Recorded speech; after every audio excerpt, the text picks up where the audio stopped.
Feeling free, I'm so what about me? I gotta get high just to feel love. Get my highs I low. I have done too much force. Hello to the low. I feel the flow like the river flows. She is now a celebrity activist. She represents the Humane Society. She's a board member for them. She helped produce Earthlings. She's a really, really wonderful person and is very passionate about this cause. And I'm going to invite her up to speak a little bit. Her name is Persia White. The exciting part about the discovery of becoming vegan, becoming an activist, wasn't, it blew my mind as much as I already knew. As much as some of you think you know, there's always something else that reveals itself to you each year about the way our planet is sort of on fire right now. My message to all of you is I hope that you learn, you share. We're a small but powerful group because truth is so powerful. One person speaking the truth stands up for like 500,000 that are just silent and ignorant. You can turn the tide in your community, turn the tide in your family, just by sharing and doing it lovingly. We have an amazing panel of people that have been effectively changing the planet and the way people see food, our environment. This is the difference between what organic soil looks like versus conventional soil. Did you know that organic farming saves us 1/3 to 2/3 of the water?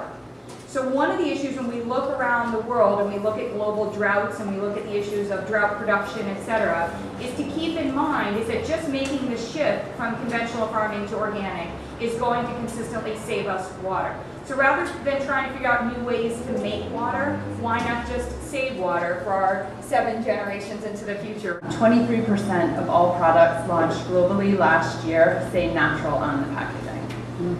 And the problem with this is that consumers believe what they read on the packaging. There's another survey that asked consumers, how do you know if a product is green? And almost 1/3 of the people said because it says so on the package.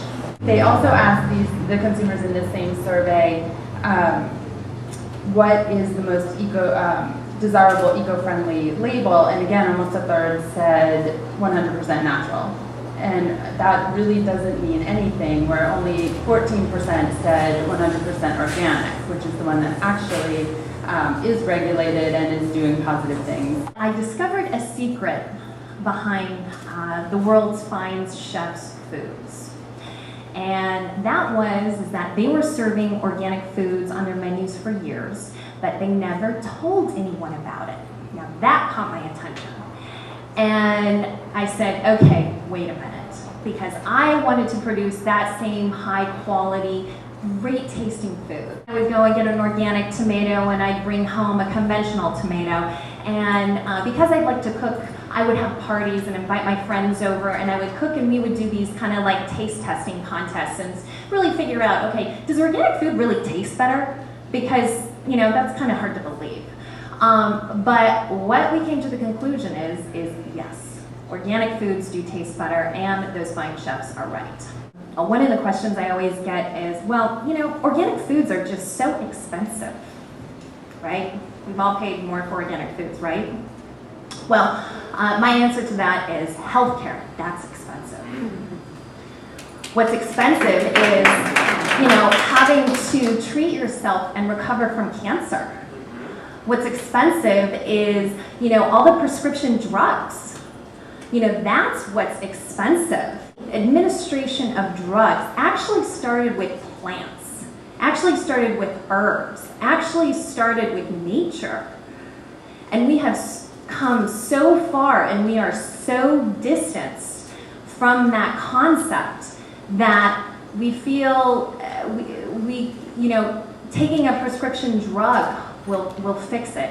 I firmly believe that the human body is the most amazing machine on the planet, and that when given a chance and when it's properly taken care of, it can survive and beat anything, including cancer. And there's one thing that the medical community agrees on out there about cancer is that it cannot take a hold of a healthy immune system. So that means there's something seriously wrong that's going on in our food supply. Only 5% of cancer is hereditary.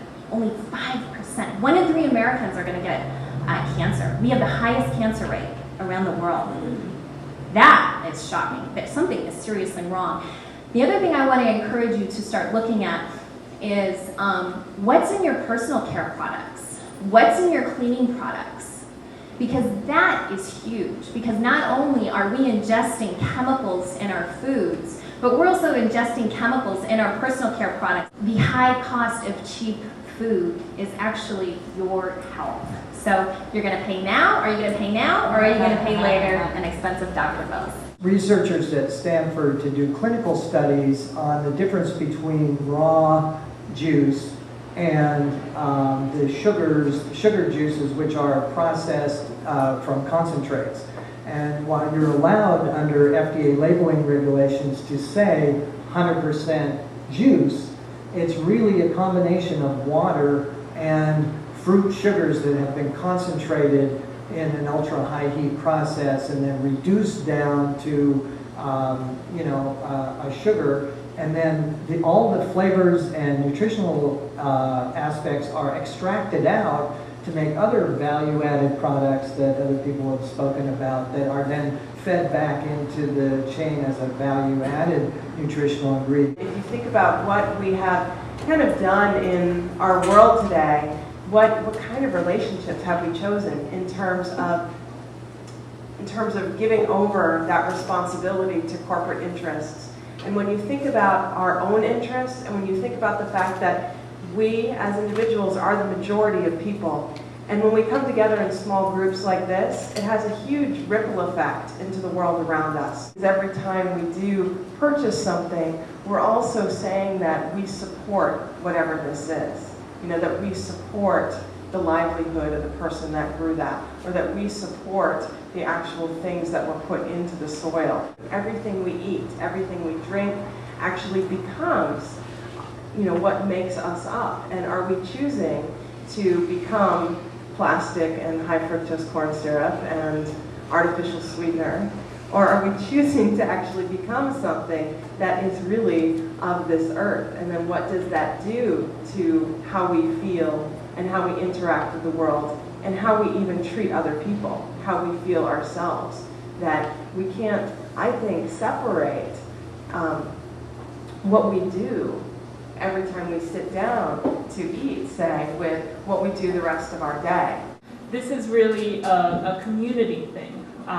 There's no way that any one of us can sort of be safe by, buying high-priced organic items for our own families or that sort of thing. I think it does come down to engaging with the community, and that's really also the way to feel motivated as opposed to fearful. I don't think the solution is simply spending a lot of time alone in the shopping aisle, scrutinizing nutritional ingredient lists. I mean, certainly you should read those things before you buy them, but I think the real benefit comes when you do go to the farmers markets on things that don't even have packaging, and buying those things and interacting with people in your community. It's really just about education, and it starts with a room like this, and it can spread across the nation, across the world, and we can pressure our politicians to do something and not be bought out by these corporate interests who are ruling our lives.